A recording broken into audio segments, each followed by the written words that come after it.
Dan jangan gengsi ya, gengsi itu hanya status kemanusiaan aja. Tetap kalau udah meninggal sama juga. Anda mau yang di komplek, orang bilang kota dengan kampung, tetap meninggal dikuburnya di mana? Tanah juga. Islam itu bijak, nggak langsung tiba-tiba begini. Ini kan udah 6 tahun katanya, berarti kan berproses nih dalam perjalanan ini. Sekarang ditimbang dulu. Kalau hifdzul mal dengan hifdzul nafsi itu kuat mana? Ini ada hifdzul nafsi nih, ini ada hifdzul mal, ya kan? Baik, antara hifdzul nafsi bertemu dengan hifdzul mal, yang paling kuat yang mana? Menjaga jiwa atau menjaga harta? Paling gampangnya gini lah, mencuri itu haram nggak?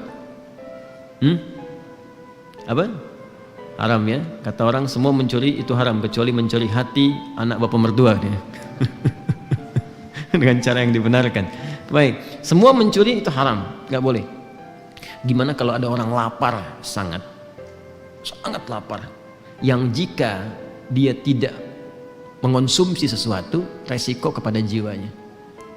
Lalu dia lihat ada makanan tuh yang bukan hak dia, diambil itu untuk memenuhi hajat laparnya sehingga terjaga dari serangan-serangan yang berpotensi menghadirkan kematian. Walaupun kita katakan kematian itu ajal, tapi tetap ada sebabnya kan. Baik, apa hukumnya mengambil barang bukan punya orang lain untuk menjaga nyawa misalnya di situ? Tuh, itu ada detailnya lagi, ada detailnya. Nggak bisa langsung disampaikan boleh, ntar berapa juta orang ntar pada mencuri itu. Ya nggak bisa begitu, ada turunannya lagi. Itu pernah kejadian di masa Umar bin Khattab. Ya, saking terpaksanya dia mencuri, mengambil buah atau makanan tertentu, dan ketika akan dikisos disampaikan kisahnya, dimaafkan, ma'dzur.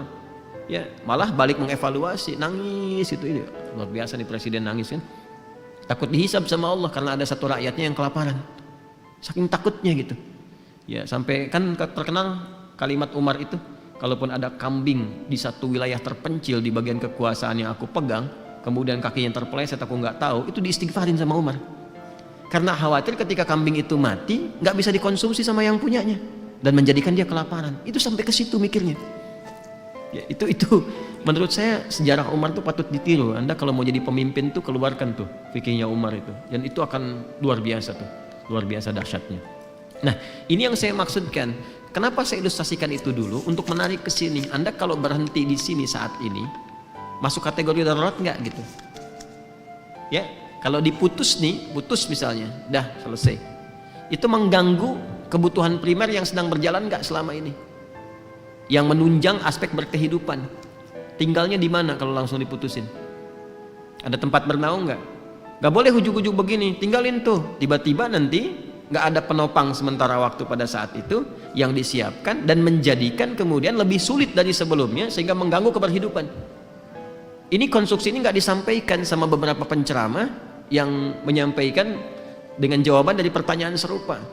Suruh keluar dari pekerjaan, langsung keluar.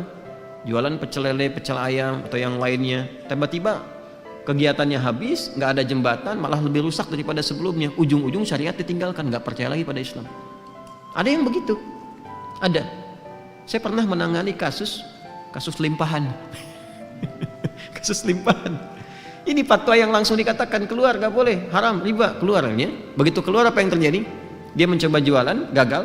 Akhirnya dia memaksa memisahkan ayah dan ibunya.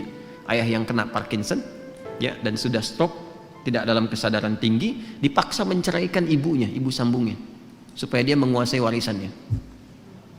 Jadi begitu. Karena dia memilih cara singkat dan dia menempuh yang lebih haram lagi. Jelas ya? Nah, sepakat, riba itu haram. Keluar dari riba ada jalannya. Itu yang harus dirinci. Jelas ya? Maka bagaimana rinciannya? Pertama, timbang aspeknya. Ini yang bertanya ini, lihat, udah punya jembatan belum? Kalau bisa ditinggalkan ini, ya ditinggalkan, sudah. Opar cicilan, alihkan ke bentuk syariah. Kan ini bank konvensional punya syariah nih, ada juga yang syariahnya.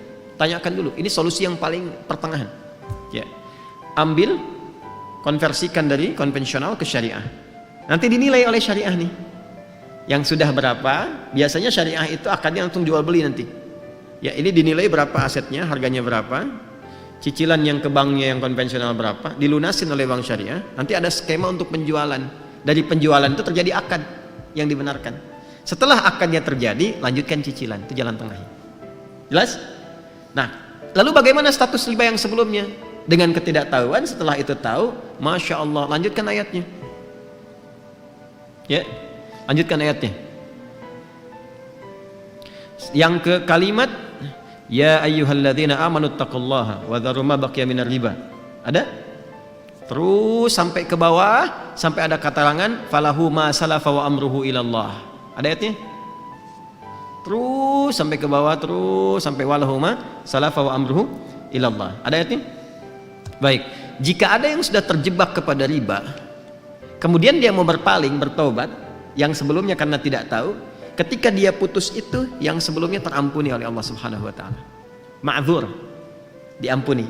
Serahkan, kata Allah, urusannya kepada Allah. Sudah, Allah maafkan, itu selesai, sekarang perbaiki. Nah, kalau mampu dilakukan itu, konversikan dari konvensional ke syariah, plus dari syariah nanti dinilai, teruskan cicilannya. Kalau susah, tidak ada dan sebagainya, lihat dulu nih, lihat dulu. Ini kalau pindah, dilepas, pindahnya kemana? Jangan sampai terjadi tiba-tiba rumah dijual, nggak ada tempat bernaung, setelah itu meminta-minta, atau menyulitkan kolega sekitaran. Ada ibu kedatangan kita misalnya dengan keluarga, ada adik numpang tinggal tapi bawa rombongan dengan 6 anggota plus ART-nya misalnya kan. Nah, jadi agak repot di situ. Maka ketika ada kondisi seperti ini, dalam kondisi darurat yang sudah berlangsung, maka berlaku kaidah ad-daruratu tubihul mahdzurat. Dalam konteks darurat membolehkan sementara waktu sampai dengan tuntas ini selesai.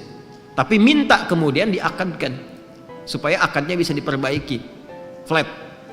Ya, nggak ada tambahan kalau begini, kalau begitu, maka konsekuensinya harus berusaha untuk membayar sesuai dengan temponya, jangan sampai telat sehingga muncul kemudian akumulasi kembali yang jatuh pada hukum yang keliru di situ. Paham sampai sini? Awas, ini konteks darurat ya, jangan disamakan dengan hukum normal. Kalau bisa kemudian kita dapat alternatif, saya pengen keluar dari sini, betul-betul keluar. Oke, saya mau beli rumah kecil aja sementara, atau rumah dengan standar yang sama di tempat yang agak berbeda, ya, yang nilainya bisa lebih murah untuk dibeli, tapi keadaan rumahnya nyaman serupa gitu.